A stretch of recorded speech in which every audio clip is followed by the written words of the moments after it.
buku bacaan roh.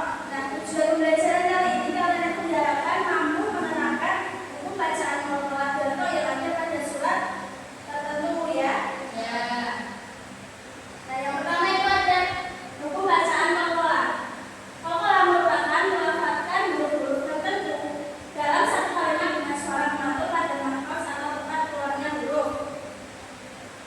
Nah, huruf Qalqalah ada berapa? 5. Apa aja? Ya. Atau Jinda.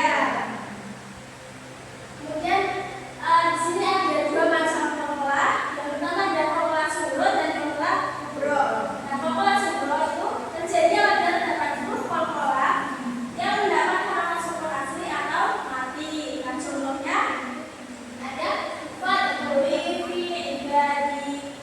Yang mana yang bacaan Qalqalah Sughra? Yang betul Fadli ya.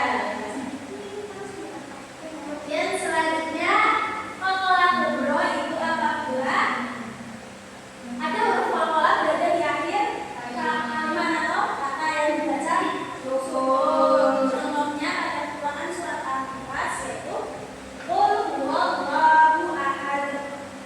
Yang bacaan Qalqalah Kubranya yaitu pada dal yang terakhir itu ya. Nah, selanjutnya ada hukum bacaan roh. Nah, dalam beberapa keadaan huruf roh diucapkan secara tegal dan dinamakan roh tafkhim. Nah, sementara dalam keadaan lain diucapkan secara tipis yang artinya itu roh talqin. Kemudian huruf roh diucapkan secara tegal atau tafkhim. Yang pertama jika roh berharokat fathah atau dhamma. Contohnya kafaru fi tabdil. Pada huruf roh itu berharokat dhamma. Kemudian yang kedua jika roh mati sesudah harokat fathah atau dhamma. Contohnya pada ayat dalam Al-Quran Majid itu ada roh sukun. Sebelumnya ada harokat dhamma. Nah, yang terakhir ketika roh mati sesudah harokat kasroh dan berikutnya bertemu huruf istilah yaitu kok sodo bin kok berharokat fathah atau dhamma. Contohnya inna rabbaka labil mirsad. Nah, selanjutnya itu roh tarkib. Yang pertama disebabkan ketika ada roh berharokat kasroh. Contohnya pada ayat wa nama rikuna sukufa itu pada huruf roh yang berharokat kasroh. Kemudian yang ketiga apabila roh sukun satu sesudah harokat kasroh dan berikutnya tidak bertemu huruf istilah. Tadi kalau tafkhim itu bertemu huruf istilah, sedangkan tafkhim itu tidak bertemu. Nah, contohnya yaitu wafir au nadil autad. Seperti itu. Dan yang terakhir itu disebabkan apabila ada huruf roh pada akhir kata itu dimatikan atau terbuang dengan mati dan sebelum berdiri ada huruf berharokat kasroh. Contohnya pada ayat wa huwa al-hakimul khabir. Itu pada akhir kalimat itu roh dimatikan ya. Nah, selanjutnya ibu akan jadi kelompok. Yang kelompok pertama itu mencari buku bacaan Qalqalah pada Quran surat Al-Ikhlas. Kemudian kelompok kedua mencari buku bacaan roh pada surat Al-Fatihah. Nanti maju ya. Ya. Ibu beri waktu 5 menit dari sekarang. Ya, ibu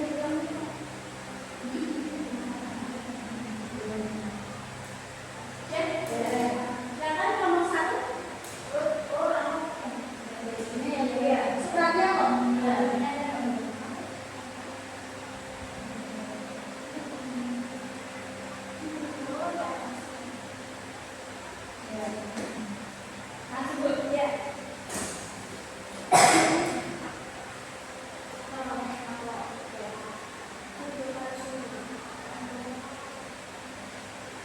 Bismillahirrahmanirrahim. Bismillahirrahmanirrahim.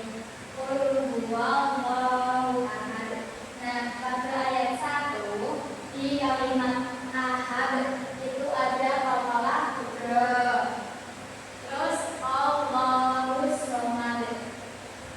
Di lafaz somad di ayat kedua ada hafalah kubra juga di akhir kalimat.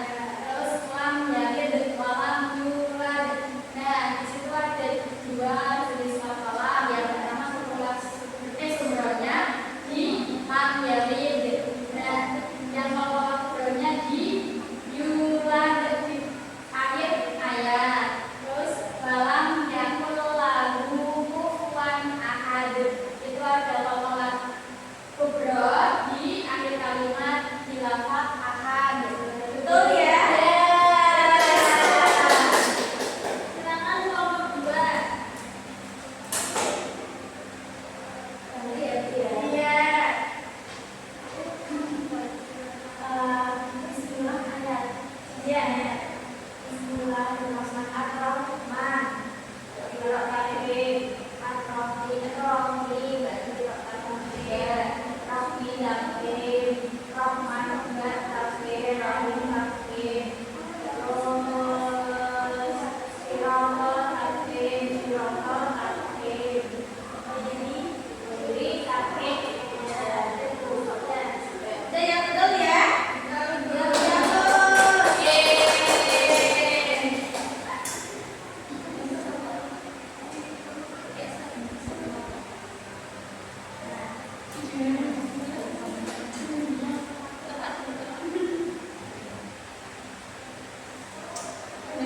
Nah, mungkin itu saja ya tentang semuanya ya. Iya, Bu. Ya, mungkin itu saja yang dapat Ibu sampaikan. Mari kita tutup pembelajaran kali ini dengan membaca surat Al-Asr. Bismillahirrahmanirrahim. Wal asri innal insana lafi khusrin illa alladzina amanu wa amilus solihati wa tawassaw bil haqqi wa tawassaw bis sabr. Rabbana atina fid dunya hasanah wa fil akhirati hasanah wa qina adzabannar. Sekian dariku. Wassalamualaikum warahmatullahi wabarakatuh. Waalaikumsalam warahmatullahi wabarakatuh. Hah? Apa? Ora kene wae.